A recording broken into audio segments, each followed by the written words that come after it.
is parents and teachers working together to support early reading. So, I'm gonna turn this down, sorry.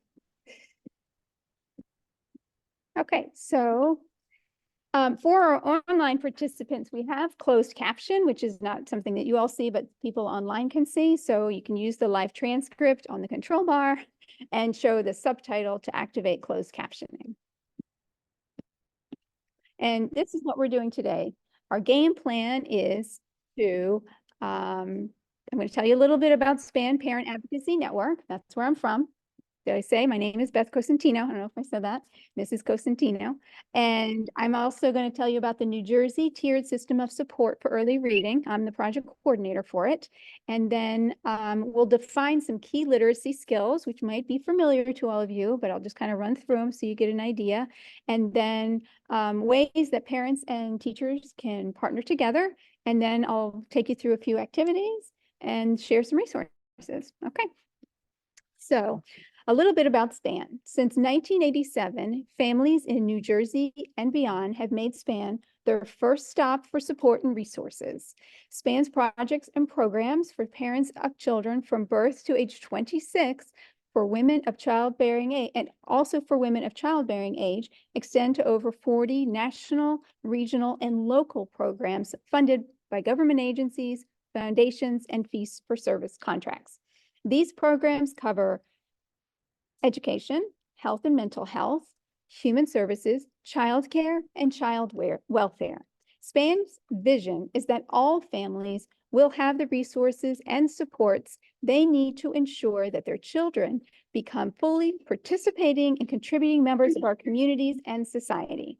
Our mission is to empower parents and support families and inform and involve professionals interested in the healthy development and education of children and youth. So our motto is empowered parents, educated, engaged, effective. If you'd like more information, you can go to our website at spanadvocacy.org to learn more about us. As I said, over 40 projects and programs. So the New Jersey Tiered System of Early Reading, next slide, project is what brings me here today. The purpose of this, we also call it the NJTSS-ER because it's a mouthful.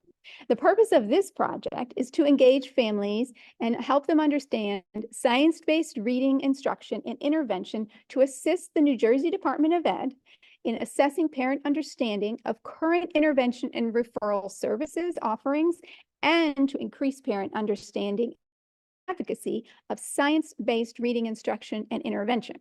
So the NJTSS-ER is a partnership between the Department of Education here in New Jersey and SPAN Parent Advocacy Network. Although today the partnership we're going to be focusing on is the one between parents and teachers. All right. So in order to do this partnering, I first want to talk about key literacy skills, specifically what are called the 5 pillars of early literacy. It's important for parents to be familiar with these skills. They are phonemic awareness, phonics, fluency, vocabulary, and comprehension. Now, as a parent myself of a child who struggles with reading, I find it helpful to know what these skills are, so I can recognize what is that the teacher is focusing on with my child. As you can see on this slide, there are 5 symbols. Each symbol is representing a skill. Hearing is for phonemic awareness. The letter is for phonics. Reading aloud along the page is for fluency. Words are for vocabulary. And the idea light bulb is for comprehension and understanding. So let's first focus on phonemic awareness. It's the ability to hear sounds in words. And the focus is on the spoken word and not so much the written one. So before your child sees a word or recognizes a letter, listening to the sounds in the words is a skill. Rhyming words is one example of this skill. So you can find a word that rhymes with another, such as pat and mat, right? Then you can listen for more words to rhyme and change out the first sound to make new words that rhyme. So you could do pat, mat, sat, bat, you get the idea. And you can make up words too, lat, zat, They don't have to make sense, right? As long as they're rhyming. That's one of the ways you can practice phonemic awareness. Now, going anywhere? There we go. Phonics. Phonics work is corresponding the letter or letters with a sound. So for instance, we recognize that each letter of the alphabet has a sound that corresponds to it. And in some cases, there are more than one sound, such as like vowels, right?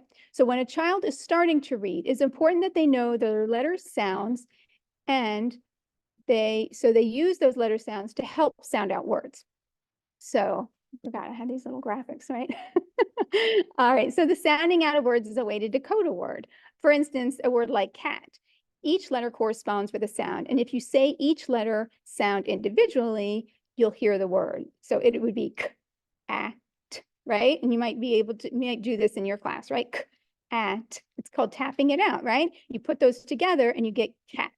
So teachers will tap out each letter with the student so the students can individualize the sound they hear. Then they blend those sounds together to say the word.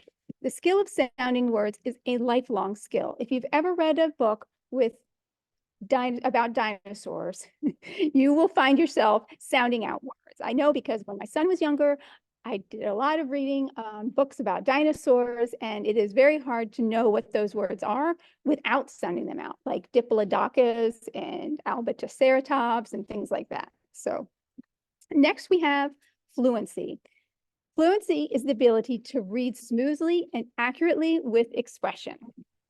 As your child or student is going from one word to the next in a sentence or passage, they're reading the words, but how do they read them so they don't sound choppy or robotic? One of the ways to work on fluency is modeling it. So you can take turns reading, right? So maybe you read the page closer to you when you're sitting with your child, and your child will read the other page. You can help your child with the difficult words by helping them sound them out. Or if it's a really tricky word, you can just point to it and say what it is. Rereading a passage or a sentence is also really helpful to help with fluency. And rereading books to practice fluency is a great way to build up their confidence too. The expressive part is also important because it can relay information and bring context to the story. So if you're reading about something that is sad, making it sound sad is important, right? For that's the expression. Or same goes for happy, excited, angry, you get the idea. This all feeds into their reading development. So next we have vocabulary. So knowing what the words mean and how to say them and use them. Context is also helpful for this skill. As an example, the word shake, right? What do you think of when I say the word shake? Okay, Jada. Ice cream shake. An ice cream shake. Right, and that's a common kid answer. Yes, and I get it. So the other things that you might have when you see the word shake are tremble, like you're cold, right? You shake when you're cold. Or also, if you put a hand with it, a handshake. So it depends on how it is used in the sentence, in the context. So if I'm going to the store and I'm going to get a shake, probably a milkshake, right? So very good. The point is that there are words with multiple meanings. So when your child is reading and comes upon a tricky word, they can use the context and the rest of the things that are in the passage or sentence to help figure out what that word means. All right. So next and finally, we come to reading comprehension. And this is the light bulb. This is the one that's the ability to understand what you're reading, which is the ultimate goal, right? So remember the light bulb. That's the notes, ideas, and thoughts. And when you're reading, one of the things that is happening is that you're having ideas and thoughts about what you're reading. So when you're making meaning and connections of what you're reading, those are based on your own knowledge and experience. So there are different strategies that can help your child with comprehension. And one of them that's used very often is predicting what happens next. So here's an example. You're with your child and you're reading a story about a girl who goes for a walk with her grandmother. They're in a park that has a stream. Here's the girl and her grandmother. And there's a stream running through it, and there's a footbridge. And this is a moment too where you can say, what does footbridge mean? What do you think it means? What kind of bridge would it be? Something that you would maybe drive a car over? No, right? What is it, Jada? A walking bridge, exactly. One that you could walk over. Excellent. You can hear that in the word, right? Footbridge. It's a compound word. We're going to talk about those later. Anyway, so they come to the footbridge, and the girl and the grandmother start over it, and they stop in the middle and they look. Let's go to the next slide. And what do they see? And now here's where we get to guess. And you ask your daughter or son, what is it that you think that they see down there? So we'll have a little fun here. So they could see a fish, right? Because they're in a stream. They might see a duck in the stream, or maybe a big rock, they'll tell you, or maybe it's somebody who's going fishing is down there in the stream that they see. Or maybe it could be a diplodocus splashing around in the stream. So whatever it is, and whatever it is, they'll tell you it's something that they are coming up with based on what they have read and what they've comprehended from the rest of the text. So if they struggle to come up with something, this is another chance to go back and reread the passage and see if that helps. Once again, reading for understanding is a great strategy for when you're becoming a better reader. Or sorry, rereading is a great strategy.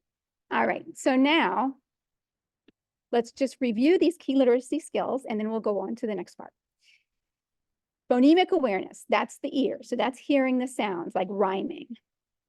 Phonics, that's the letters for sounds and the sounds that correspond with every letter, right? Fluency, that's the finger on the page. So that's when you can read smoothly and with expression. Vocabulary, that's all the words. That's understanding what words mean, such as shake, right? And that they have different meanings. And reading comprehension, that's the light bulb for understanding what's being read.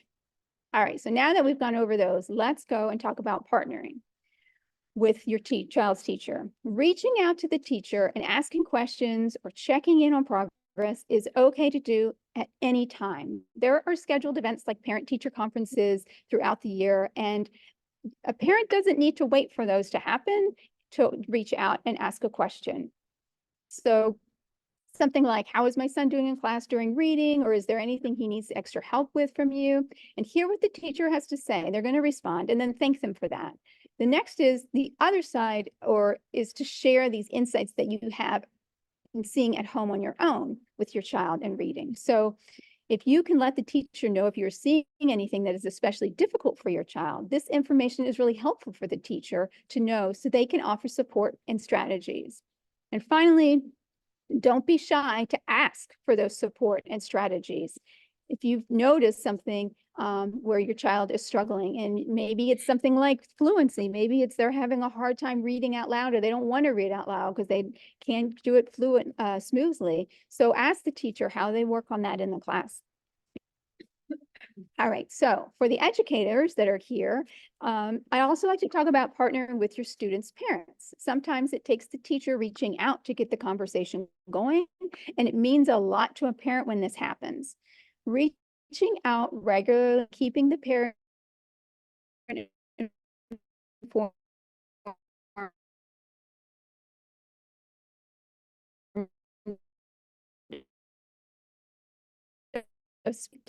Greenwood, you all have RAS kids. So, if they're doing it in the classroom, it's something also they can maybe do it at home.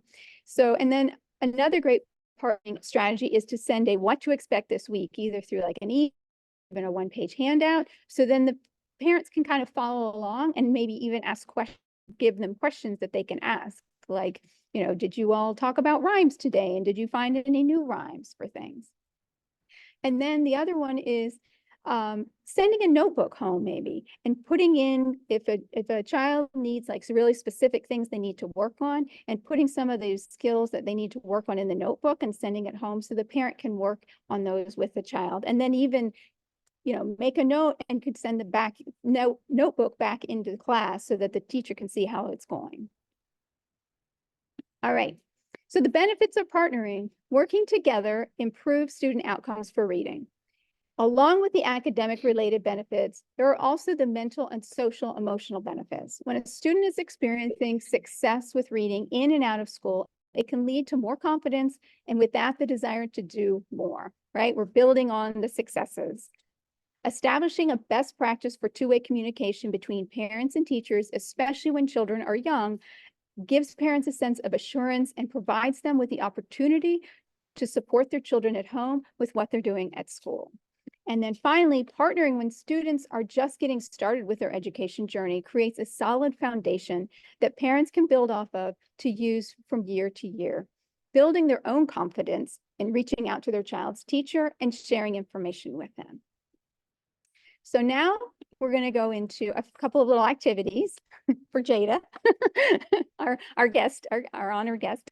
And we can all do these, but the first one is I Spy. And the I Spy game is probably very familiar because a lot of times you do it with colors, right? You say, I spy with my little eyes something blue. And you look around the room and try to figure out what the blue thing is.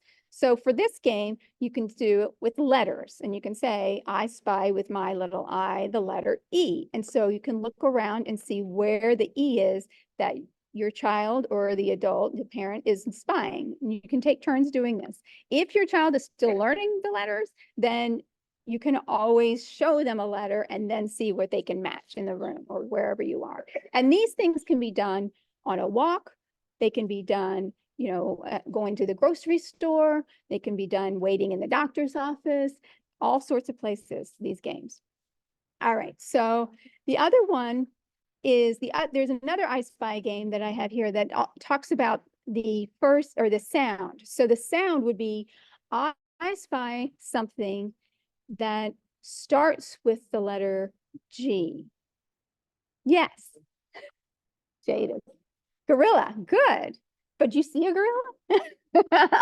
But that's a good game too, because you can use your imagination, which is awesome. The person here in the room said gorilla, which she was using her imagination to think of something that started with the letter G, which is perfect. All right. So you can do that either with like just thinking of something, which is a great idea, or you can see if you see something in the room, like I spy something that starts with the letter T, and it would be table. But there could be lots of things in here that start with the letter T. So, all right, so let's do the next game. The next game has to do with compound words. Remember footbridge. All right, so compound words are two words put together pretty much, right? So like rainbow, mailbox, footbridge, sunflower. Yes, you got a compound word? Greenwood. Oh my God, right there. I love it. So the way we can do it to practice is to do, and I have like little hands, like you can do patty cake with somebody or like, clap somebody, or you even clap on your lap where it goes Greenwood, Greenwood, and you put the words together. Now I've seen this done with like blocks and different things, where you're putting the words together, but you can do it with your hands too. So rainbow, rainbow, mailbox, mailbox. All right, you get the idea. Sunshine, sunshine. Where is it? It's not here. Anyway, all right, so the final game is rhyme time. And this one, we practiced it earlier. We were talking about phonemic awareness, right? And the game here is back and forth. So you'd say something like the word kid, and the response could be lid, and then you just go back and forth. And if your child is having a hard time coming up with a rhyme, you can help them say, well, all right, we've got kid and lid, and then maybe the next one starts with a B. And if we put a B sound in front of the id, we get bid, right? So we can play with those. Also, we can use nonsense words. So we can put a T in front of id, and that's tid. That's not a word, right? I don't know tid. That's a word, but you can create words in this game too. It's all about the rhyming. So now notice that these games don't involve you sitting down with a book next to your child. That is something that we always encourage and try to do, right? Make time for, but we don't always have the time. And if you're out going around your day and doing errands or going for walks or when you're coming to school, and you have times to put some of these games in motion with the I Spy or the rhyme time or the clap words clap, it's a great opportunity to build the skills for your kid. All right, and that's going to be pretty much it. Oh, and then we have our resources. So some of the resources, this is a QR code, and these two resources I'm showing you are the World Reader Book Smart app which is if you don't have a book and you're on the go, this app, the BookSmart app, has a whole bunch of different books, all different topics. They're in English and Spanish, and I think they're expanding to have even more languages. And what's really cool about this app is not only does it give you the book, it'll also give you some insights to some activities and little activities at the end. So, and prompting questions. So it's a great one for talking about social emotional things and comprehension and different things like that. The other resource I wanted to share is our newsletter that we do. I'm also on the START project, which is Start Engaging Parents of Students with Disabilities project at SPAN. And we have a literacy component under that project. And we send out a newsletter, and it's got different resources and information. This month, we do it for like 2 months at a time. So January and February, we talk about phonemic awareness. So that'll be familiar. But the bookshelf, and the shelf is an acronym, and it stands for Supporting Home Engagement in Literacy for Families. So all of these flyers and a whole bunch more information and resources are through that link, but I'll also share it with Mrs. Ahmad so that she can be sure to share it out with everyone.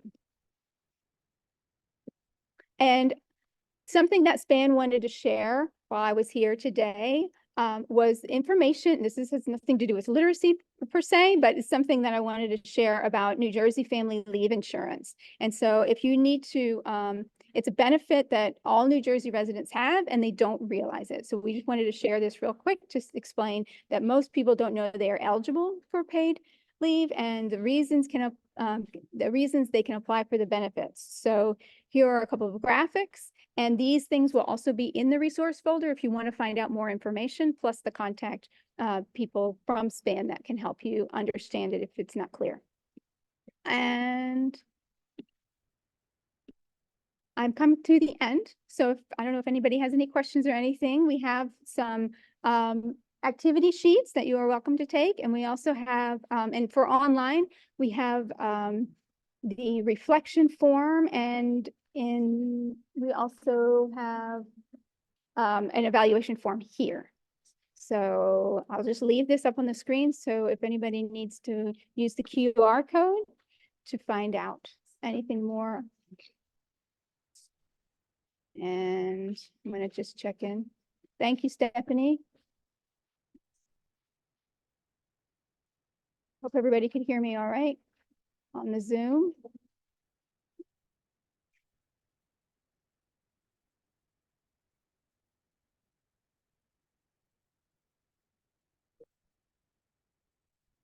All right.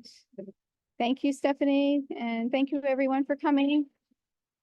We will send out the resources. I'm going to turn this off so I can.